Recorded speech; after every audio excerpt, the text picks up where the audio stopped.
Hello, hi, how are you? My name is Jenny, and today I'm going to read what I just found. I opened Reddit, and this is the first thing I saw. I want to read it, but I also want to say I hope that you're having a good day so far. I've noticed when I hold it and I move it, that's when it makes the noise. So let's read something, okay? You guys make sure you're getting outside though. Drink your water. Get the sunshine. That vitamin D is so good for you. And the sun hasn't been shining for days. Oh, this is a blackberry Dr. Pepper. It is good. This is an r/AITAH. It says AITAH for refusing to give up my first class seat for my pregnant sister-in-law. Okay, a few weeks ago, my husband and I planned a vacation to Europe. We booked everything months in advance, including first class seats for the 10-hour flight. We don't fly often, but we had saved up for this trip. And since I have chronic back issues, flying economy for that long would have been miserable. Yeah, probably. Especially if she has like sciatica. Enter my brother, 38 male, and his wife, 36 female, who is currently 6 months pregnant. They weren't originally supposed to come, but after hearing about our trip, they decided to book last-minute tickets and join us. Cool, no problem, except they could only afford economy seats. Again, not my issue. No. Fast forward to the day of the flight. As soon as we got to the gate, my sister-in-law started dropping hints about how uncomfortable she was going to be in economy. Then just before boarding, my brother outright asked if I'd be willing to switch seats with sister-in-law so she could rest and stretch out during the flight. I was honestly shocked and said, no, we paid for these seats months ago and I need it for my bag. Sister-in-law looked upset and started saying she was going to be so cramped and that it wasn't fair since I wasn't pregnant. My brother then said, "Come on, it's just basic human decency." Those tickets are much, much, much more expensive than economy. It's not.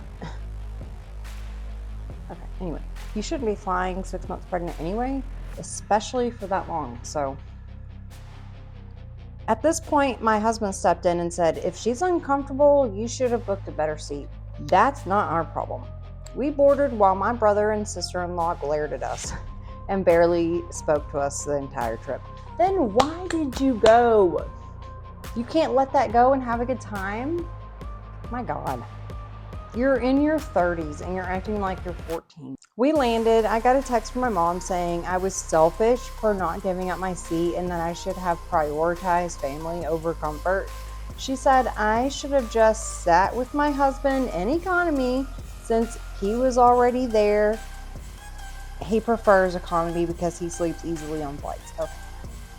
Because they're expensive and they probably couldn't afford to buy it. Well, maybe they could, but they probably didn't want to spend the money if they didn't necessarily have to. So there is a specific reason why she bought first class tickets. Because she has a back problem. Her husband isn't even going to fly first class. He's flying economy. I told her if it was that important, she could reimburse me for my ticket. Cue radio silence. Now my brother and sister-in-law are still annoyed, and my mom is making passive-aggressive comments about how I don't care about my family. Am I the asshole for keeping the seat I paid for instead of giving it to my pregnant sister-in-law? No. Nope. Let's see what people say. Not the asshole at all. Surely at some point she recognized she would be 6 months pregnant and might be uncomfortable. Furthermore, she's not the first 6-month pregnant woman that's ever flown. The asshole. What do you think? Okay, this one is from a month ago. She has an update, so let's read it. It is already marked not the a-hole. So, am I the asshole for refusing to take my daughter to her birthday party? My daughter Cleo is 5 years old and she hates pink. She has disliked this color and almost everything to do with it since she was about 3 or so. She has one pink shirt she likes and one pink stuffed animal, and that's it. My father's partner Prue refuses to accept that Cleo doesn't like pink. Over the years, she's made several attempts to push the color onto her.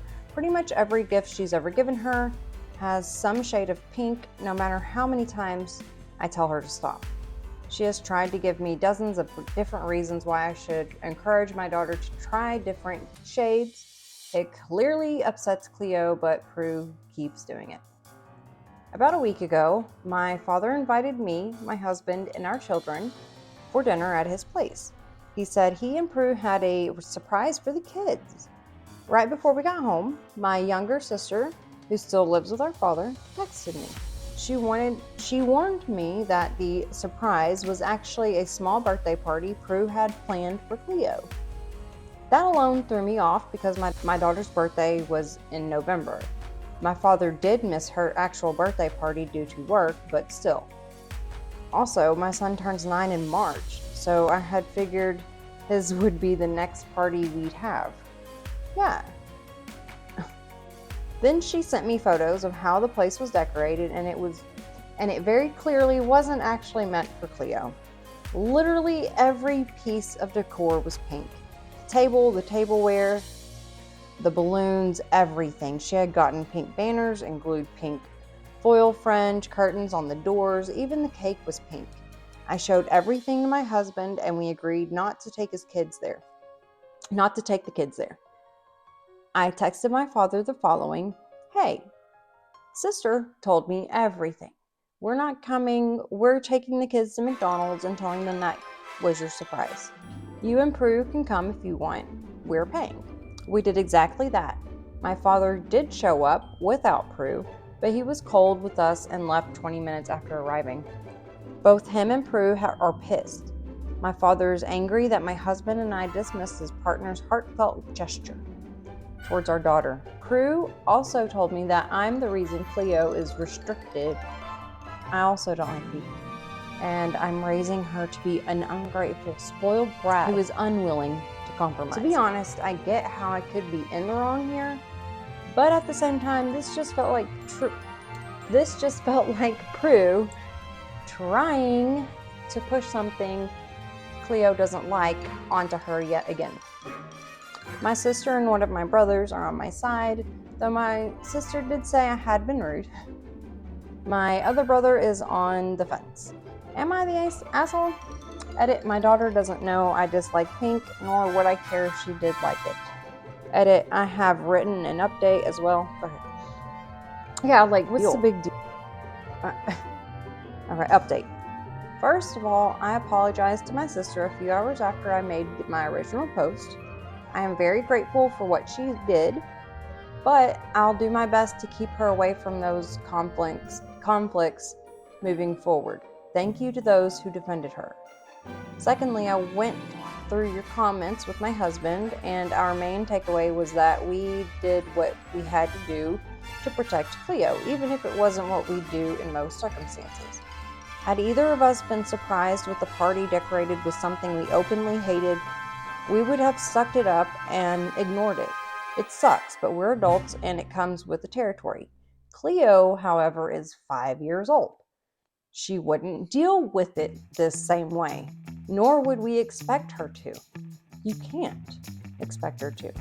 Knowing my daughter, she would have been miserable at the party, so ultimately, we don't regret not taking her there. On Saturday, we took the kids to spend the afternoon at my brother's place with their cousins. In the meantime, we invited my father and Prue over to talk. My husband and I told them we wanted them to abide by the following. 1. No more surprise parties without our knowledge and approval. 2. No more pushing the color pink onto Cleo, including pink gifts. And 3. No more calling our children spoiled for being allowed to dislike if they didn't agree to our terms. We would no longer take the kids to their place. Why? Wow. We sound like terrible grandparents. How could you be spoiled to be allowed to dislike something? You have to teach kids that they're allowed to dislike something. They're allowed to say, hey, I don't like this. Hey, because what if one day they're in a situation and they're afraid to say, I don't like this? That's when Prue chimed in. She tried to tell us we were raising our daughter to be a brat again. No, they're not. They're raising her to be a human, to be like an adult, a good one. So I asked, why are you so insistent on pink? And she didn't answer at first, but then she said she knew Cleo did love pink. She just didn't know it yet. What? Why does it freaking matter, lady? Doesn't make me mad. And to that I asked, would you be this pushy if it was about any other color? Prue tried to say that it didn't matter, but when my husband asked her if she'd care if Cleo hated blue, she said she doesn't need to like blue. He replied that she doesn't need to like pink either. He told Prue that she had no right to decide what Cleo should and shouldn't like. Cleo hates pink, and if she can't be an adult and respect that, then she doesn't need to be around our children. Because what are you teaching them? You're their grandma. I think she's not like biological, but yeah, you're what are you teaching them? That you have to like everything except for blue. It doesn't matter. I know what she's doing. I hope this works out. Cleo was a great kid, and I hope my father and Prue can finally start seeing that. Thank you all for everything. That's ridiculous.